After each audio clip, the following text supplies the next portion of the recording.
وهذه 5 مخلوقات يحرم قتلها. أولا، الهدهد. طائر الهدهد هو من حمل رسالة النبي سليمان للملكة بلقيس في سبأ التي وجدها تعبد الشمس من دون الله، وقد نهي بشدة عن قتل الهدهد أو أذيته، ويذكر أنه مكتوب على كل جناح منه باللغة السريانية: آل محمد خير البرية. ثانيا، النمل. النمل هي مخلوقات لا تترك تسبيح الله عز وجل.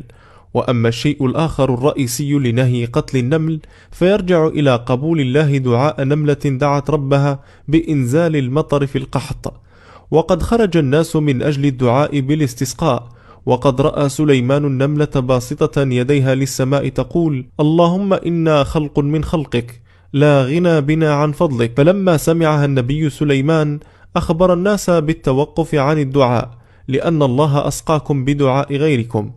ثالثا، الضفدع.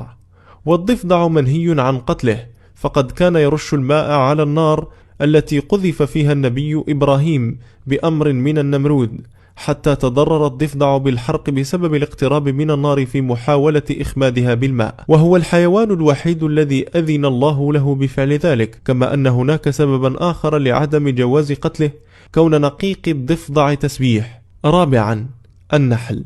والنحل يتعاون في صنع العسل الذي فيه شفاء للناس، فقد ورد نهي لقتل النحل لهذا السبب، كما أن النحل مخلوقات أوحى الله إليها، وذلك قوله تعالى: وأوحى ربك إلى النحل أن اتخذي من الجبال بيوتا ومن الشجر ومما يعرشون ثم كلي من كل الثمرات فاسلكي سبل ربك ذللا يخرج من بطونها شراب مختلف ألوانه فيه شفاء للناس.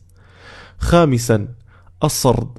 ونهى النبي محمد عن قتل طائر الصرد بسبب كونه كان دليلا على بناء الكعبة، كما أنه كان يطير لتفقد مواضع المياه،